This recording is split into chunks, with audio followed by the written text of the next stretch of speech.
Bonjour tout le monde et bienvenue dans cette nouvelle analyse. Aujourd'hui, on plonge directement dans un sujet qui est honnêtement fascinant, mais aussi, il faut bien le dire, un peu effrayant.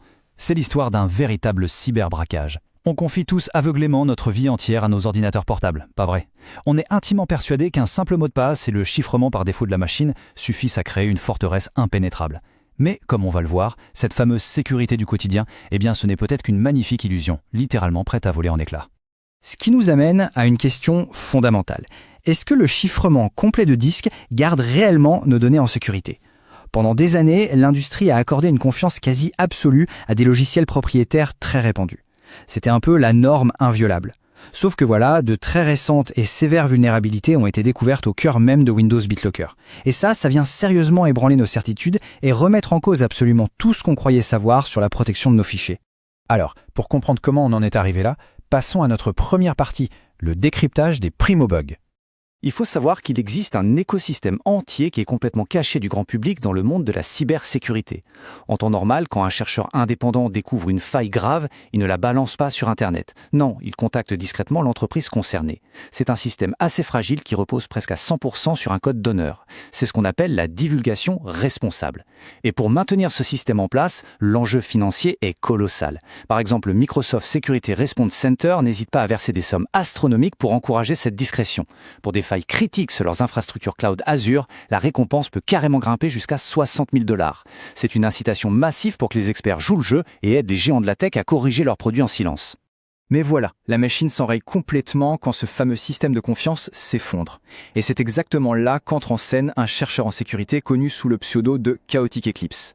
Selon ses propres déclarations, l'accord tacite a été rompu. Le chercheur affirme de manière assez explosive que l'entreprise n'aurait tout simplement pas respecté sa part du marché après qu'il ait découvert et signalé des failles majeures. En gros, on lui aurait refusé la prime qu'il attendait légitimement. Ce qui nous amène à la partie suivante, l'arsenal de la terre brûlée. Cette trahison présumée a eu l'effet d'une bombe. S'estimant ignoré et lésé, ce chercheur a décidé d'abandonner toute forme de divulgation responsable. À la place, il a balancé publiquement un arsenal redoutable composé de 4 outils de piratage. Des vulnérabilités Zero Day totalement inédites. Comme on peut le voir, on a d'abord Blue Hammer et Red Son qui attaquent tous les deux Windows Defender. Ensuite, il y a Yellowkey qui vise directement le chiffrement BitLocker. Et enfin, Green Plasma. Ce qui saute aux yeux, c'est que la moitié de ces failles critiques ne sont toujours pas corrigées à ce jour. Et le détail qui tue, l'ironie un peu sombre de toute cette histoire, c'est que l'intégralité de ces logiciels malveillants a été hébergée et rendue publique directement sur GitHub, une plateforme qui appartient, eh oui, à Microsoft. Dans cet arsenal, le concept d'élévation de privilèges revient souvent avec Green Plasma. Pour démystifier un peu ce jargon technique, prenons l'exemple du vigile d'un bâtiment de très haute sécurité. Tout va bien jusqu'à ce qu'à cause d'une faille dans le protocole, ce vigile décide subitement de donner le passe-partout de tout le complexe au premier visiteur venu. En informatique, c'est littéralement ça. Un simple petit programme inoffensif arrive à duper le système pour s'octroyer les pleins pouvoirs, les droits d'administration totaux de la machine. Et on passe à la section numéro 3, contourner Windows Defender. Les 2 premiers exploits qu'on a vus visent directement l'antivirus grand public le plus utilisé au monde. C'est quand même fou quand on y pense. La prouesse ici, c'est de retourner le bouclier de l'utilisateur contre lui-même. C'est transformer l'outil de sécurité principal en une porte d'entrée béante. Regardons comment Blue Hammer opère. C'est chirurgical. Le truc dingue, c'est qu'il n'a même pas besoin d'attaquer la mémoire de l'ordinateur de manière agressive. Non, il se contente d'enchaîner des fonctionnalités Windows tout à fait normales. En gros, il cible le moment précis où l'antivirus met à jour ses signatures. Il profite d'une microseconde de vulnérabilité, ce qu'on appelle une condition de course, pour faire fuiter la base de données hyper sécurisée qui contient les mots de passe. Et bim, à partir de là, il obtient le contrôle total du système, le tout de manière complètement invisible. Le deuxième outil, Red Son, utilise une approche un peu différente, basée sur une faille logique. En fait, quand l'antivirus essaye de restaurer un fichier qu'il avait mis en quarantaine, le code malveillant arrive à le manipuler habilement. Il le force à rediriger l'écriture de ce fichier directement en plein cœur des dossiers les plus vitaux du système d'exploitation, dans le fameux système 32. Et le plus intéressant dans tout ça, c'est que selon le chercheur, cette faille super spécifique a été corrigée par l'entreprise dans le silence le plus absolu. Zéro annonce officielle, aucune traçabilité publique, ni vue ni connue. Ce qui nous amène au point central, la section 4, la porte dérobée de BitLocker. Parce que ces premières attaques, au final, ce n'était qu'un échauffement. La révélation de loin la plus alarmante de tout ce dossier, c'est un exploit qui vise à anéantir complètement la protection du disque dur. Le fondement même qui est censé protéger les données en cas de vol est directement contourné. Cet outil redoutable s'appelle YellowKey et sa mécanique est machiavélique. Il cible spécifiquement les systèmes les plus récents comme Windows 11. Et il n'y va pas par la force brute. En fait, il s'appuie sur l'abus d'une fonctionnalité de débugage interne et qui n'est même pas documentée. C'est un outil de test informatique caché au fond de l'environnement de récupération de Windows. L'exploit force la machine à se déverrouiller pour faire ce soi-disant test technique, puis il interrompt brutalement le processus en plein milieu. Le résultat ?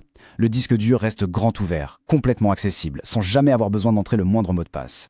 Et évidemment, le fait que cette fonctionnalité soit à ce point non documentée soulève des questions énormes. Est-ce qu'on est face à une incompétence profonde, un oubli monumental et un cruel manque de vérification du code pendant le développement ?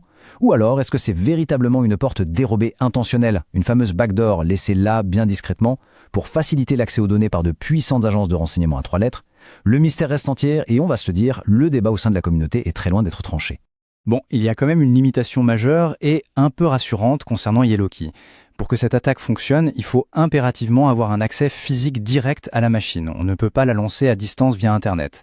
Ce qui crée une ironie assez amusante au bout du compte.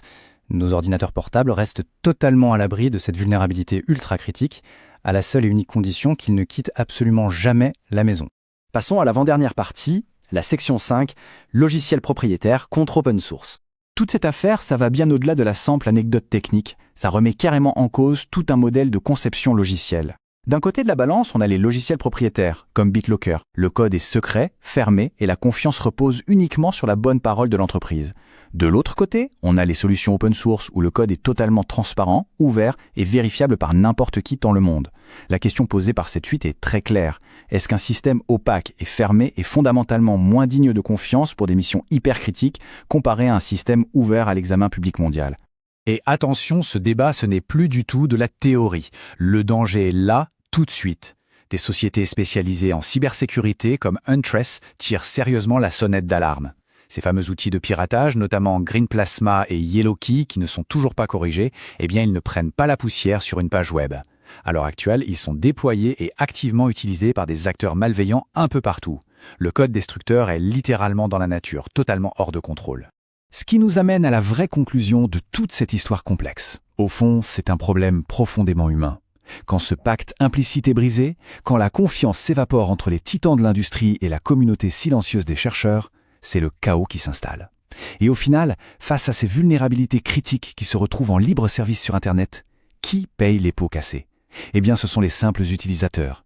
C'est nous tous qui allumons notre ordinateur chaque matin, persuadés d'être en sécurité et qui nous retrouvons en première ligne.